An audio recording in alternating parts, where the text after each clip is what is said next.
Hi everyone, आज के video में देखेंगे साइकोलॉजी का most important topics theories of intelligence, जो आपके एग्जाम के पॉइंट ऑफ व्यू से काफ़ी ज़्यादा इंपॉर्टेंट है, क्योंकि इस टॉपिक से 2 से 4 क्वेश्चन आना हमेशा तय माना जाता है। तो आज के वीडियो में इसे कंप्लीट करेंगे। तो चलिए शुरू करते हैं आज का पहला क्वेश्चन। लेकिन उससे पहले अगर आप यूपीएससी तैयारी 4 स्टेट सेकेंड फेज की तैयारी कर रहे हो, तो आपका जो साइकोलॉजी का सिलेबस है, जिसमें आपको 15 यूनिट देखने को मिलता है, उसमें हर एक यूनिट को काफ़ी डिटेल में कवर करते हुए 3000 से ज़्यादा टॉपिक वाइज क्वेश्चन आंसर, अलग से आपको एनसीईआरटी क्लास 11-12 का chapter wise question answer, topic wise theory, previous year question answer, GK GS, math, reasoning, language paper, BPSC वालों के लिए कंप्लीट 150 मार्क्स का नोट्स मिलेगा। साथ में स्टेट वालों के लिए भी 150 मार्क्स का नोट, जिसमें आपको arts of teaching and other skill मिलेगा।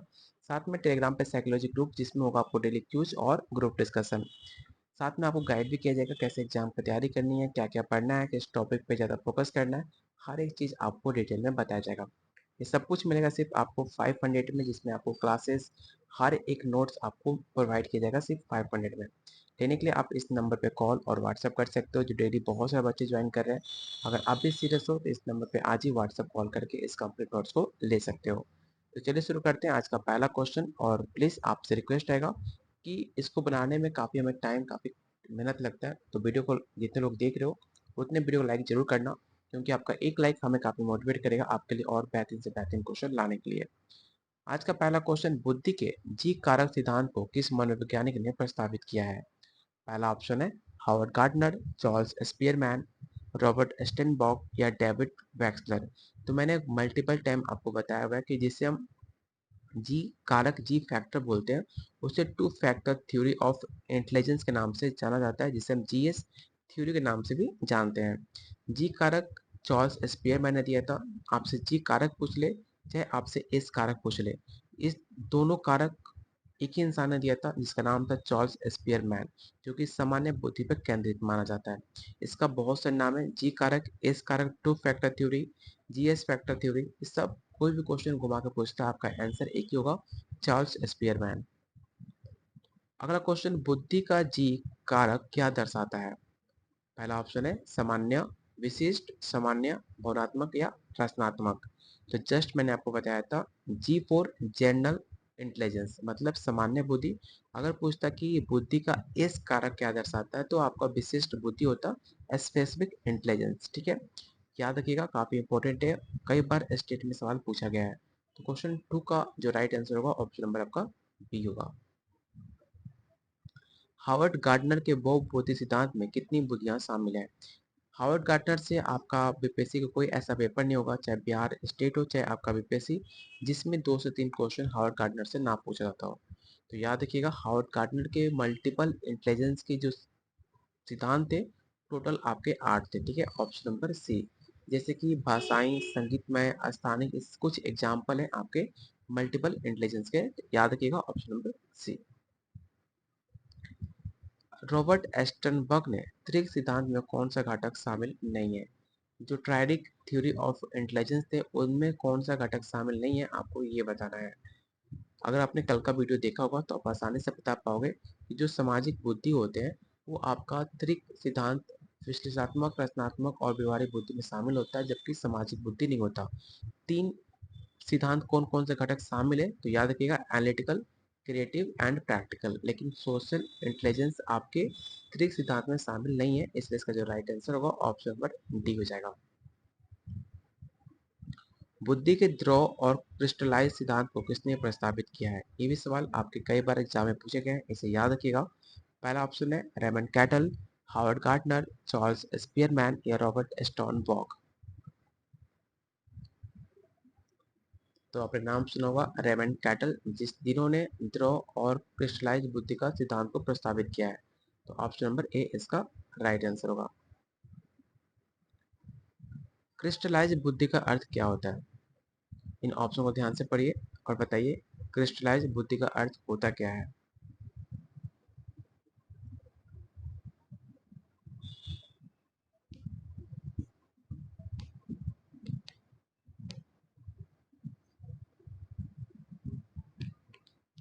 तो क्रिस्टलाइज बुद्धि का अर्थ होता है अनुभव से ज्ञान प्राप्त करना।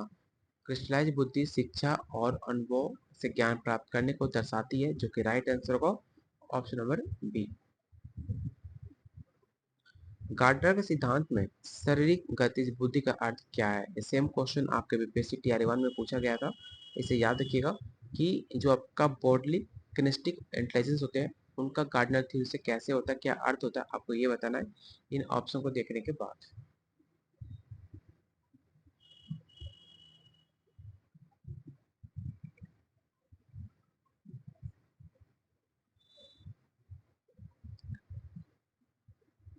तो क्वेश्चन 7 का जो राइट आंसर होगा ऑप्शन नंबर आपका ए हो जाएगा। इसे याद रखिएगा, शारीरिक गतिविधि से निपुणता। अगला क्वेश्चन है, स्टर्नबर्ग के सिद्धांत में रचनात्मक बुद्धि का संबंध किससे है? क्रिएटिव इंटेलिजेंस का संबंध किससे है, आपको ये बताना है अकॉर्डिंग टू स्टर्नबर्ग।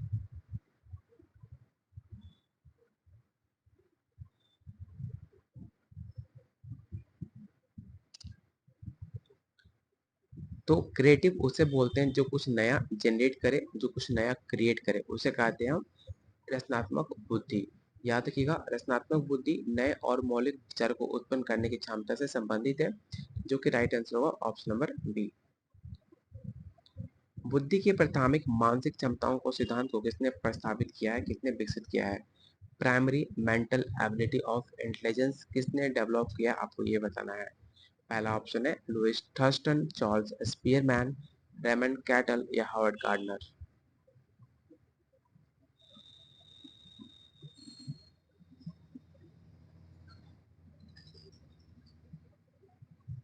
तो इस क्वेश्चन को याद रखिएगा, बीपीएससी टीआई 3 में पूछा गया था, जो कि राइट आंसर होगा option number A Louis Thurstone, जिन्होंने theory of primary mental ability का सिद्धांत दिया था, ऑप्शन नंबर ए।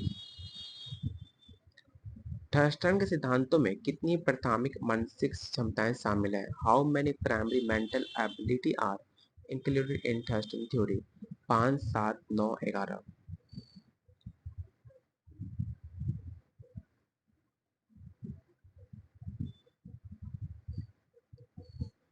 तो जो भी आंसर 7 कर रहे हैं उनका आंसर बिल्कुल सही है। याद रखिएगा कि थर्स्टन सिद्धांत में टोटल 7 प्राइमरी मेंटा एबिलिटी शामिल थे, जिसमें से प्रवाह स्थानिक कल्पना शामिल है, ऑप्शन नंबर बी। बुद्धि के सिद्धांत में परिस्थितिक बुद्धि का अर्थ क्या होता है? What does ecological intelligence mean in the context of intelligence theory? In option को ध्यान से पढ़िए और बताइए क्वेश्चन नंबर 11 का राइट आंसर क्या हो सकता है।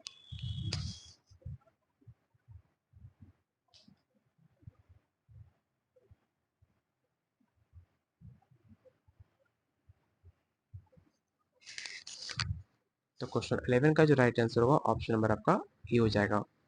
अगला क्वेश्चन है, गार्डनर के सिद्धांत में संगीत में बुद्धि का संबंध किससे है? काफी आसान क्वेश्चन है कि संगीत में बुद्धि का संबंध किससे है।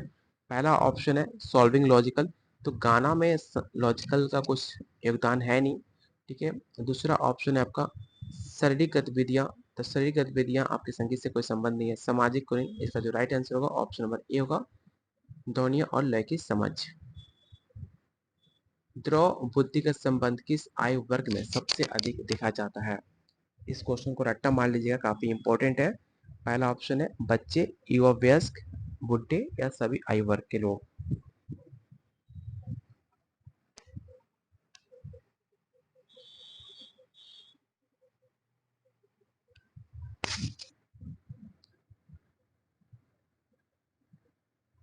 तो क्वेश्चन नंबर 13 का जो राइट आंसर होगा ऑप्शन नंबर आपका बी होगा।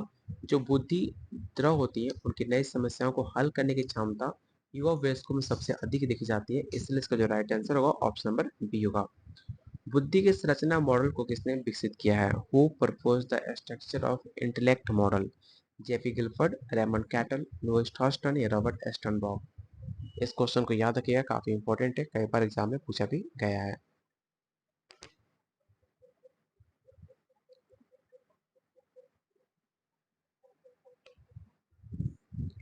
तो क्वेश्चन 14 का जो राइट आंसर होगा ऑप्शन नंबर आपका ए होगा, जेपी गिलफोर्ड।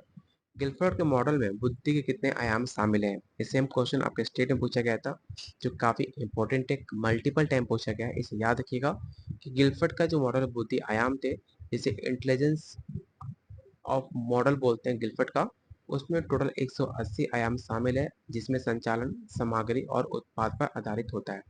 तो क्वेश्चन 15 का जो राइट आंसर होगा ऑप्शन नंबर आपका सी हो जाएगा। एस्टनबर्ग के सिद्धांत में विश्लेषणात्मक बुद्धि का अर्थ क्या है? एक बार इन ऑप्शन को ध्यान से पढ़िए और बताइए क्वेश्चन 16 का राइट आंसर क्या होगा।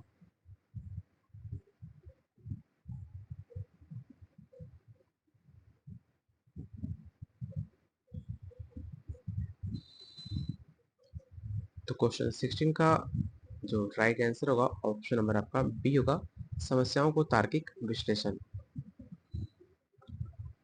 गार्डनर के सिद्धांत में अंतर व्यक्तिक बुद्धि का अर्थ क्या है? आपसे क्वेश्चन पूछा गया इंटरपर्सनल इंटेलिजेंस का अर्थ क्या होता है अकॉर्डिंग टू गार्डनर थ्योरी।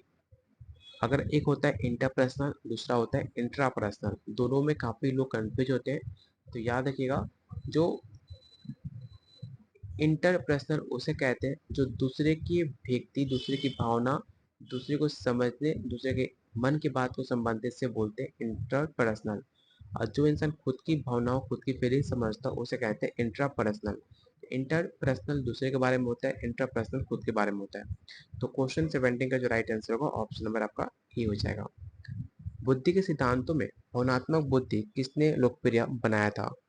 पहला option Daniel Goleman, Howard Gardner, Robert Sternberg या चार्ल्स स्पीयरमैन।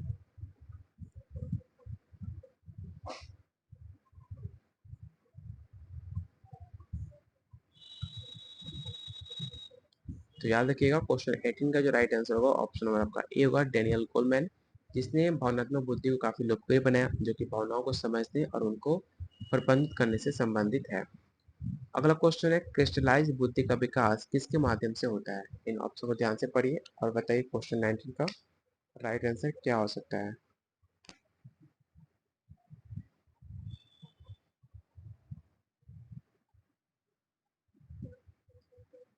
क्वेश्चन 19 का जो राइट आंसर होगा ऑप्शन नंबर आपका बी होगा, शिक्षा और अनुभव। थर्स्टन के सिद्धांत में सब परवाह किस क्षमता को दर्शाता है? तो याद रखिएगा, भाषा में निपुणता, ठीक है, ऑप्शन नंबर ए। क्वेश्चन नंबर 21 आपको बताना है कि गार्डनर के सिद्धांत में आत्म व्यक्तिक बुद्धि का अर्थ क्या है? एक बार इन ऑप्शन को ध्यान से पढ़िए और बताइए क्वेश्चन 21 का राइट आंसर क्या हो सकता है।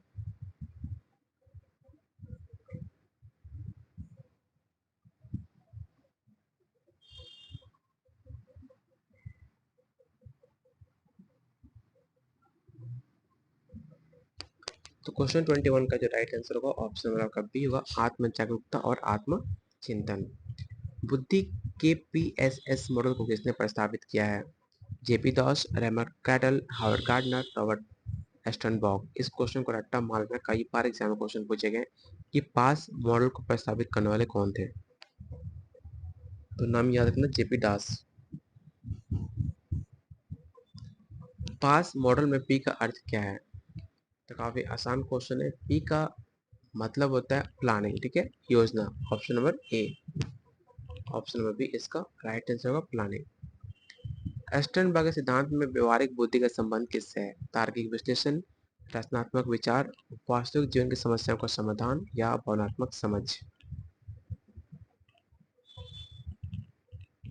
क्वेश्चन 24 का जो राइट आंसर होगा ऑप्शन नंबर आपका सी होगा, solving real life problem. Gilford के मॉडल में बुद्धि के तीन मुख्य आयाम क्या हैं?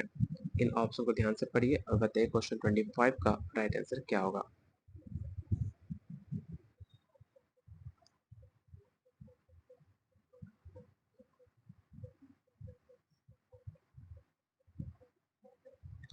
तो क्वेश्चन 25 का जो राइट आंसर होगा ऑप्शन नंबर आपका ए होगा, संचालन, समग्र और उत्पादी।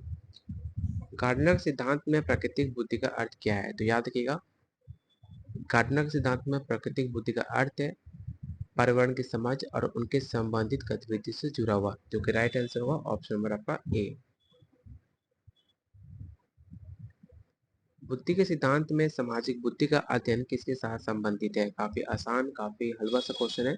दूसरों के साथ इफेक्टिव कम्युनिकेशन करना बुद्धि के सामाजिक बुद्धि से अध्ययन माना जाता है। ऑप्शन नंबर ए इसका राइट आंसर होगा। बुद्धि के टू फैक्टर सिद्धांत में इसका अर्थ क्या है? G for general, S for specific, ठीक है, ऑप्शन नंबर बी। गार्डनर सिद्धांत में अस्थानिक बुद्धि का अर्थ क्या है? जो अस्थान और जिससे की कल्पना करे उसे कहते हैं अस्थानिक बुद्धि। ऑप्शन नंबर ए। और आज का लास्ट क्वेश्चन, बुद्धि के पास मॉडल में एस का अर्थ क्या है? एस पर क्या होता है? जल्दी से मुझे बताओ, एस पर क्या होता है? एस पर होता है आपका सिमल्टेनियस। ठीक है, ऑप्शन नंबर बी। होता क्या है? सिमल्टे एक प्रकार का जानकारी का प्रोसेस करने का मतलब होता है। ऑप्शन नंबर बी इसका राइट आंसर होगा। हर एक क्वेश्चन को मैंने काफी डिटेल में व्याख्या किया है, जिससे पढ़ने के बाद आपका डाउट क्लियर हो पाए और आप अच्छे से एक प्रैक्टिस कर पाओ। अगर आप हमारे साथ एग्जाम की तैयारी करना चाह रहे हो, सिर्फ आपको वन टाइम पेमेंट करना है 500, जिसमें आपको कंप्लीट नोट्स आपको मिलते हैं, जिसमें आपको 150 marks complete notes, daily quiz plus psychology group, हर एक चीज़ मिलेगा। अगर कोई भी डाउट होता है आप मुझसे डायरेक्ट कॉल व्हाट्सएप से बात भी कर सकते हो। लेने के लिए आप मुझे इस नंबर पे कॉल और व्हाट्सएप कर सकते हो। जो डेली बहुत सारे बच्चे ज्वाइन कर रहे हैं, ये सारे कंटेंट आपको मिलेगा 500 में। तो इस नंबर पे कॉल कीजिए, व्हाट्सएप कीजिए और इस पेड नोट्स को लेकर बहुत जल्द आपका नोटिफिकेशन आउट होने वाला है। तो उस एग्जाम की तैयारी कीजिए और अपना सिलेक्शन दीजिए। तो मिलते हैं बहुत जल्द अगले वीडियो में, तब तक के लिए वॉचिंग कीप शेयरिंग।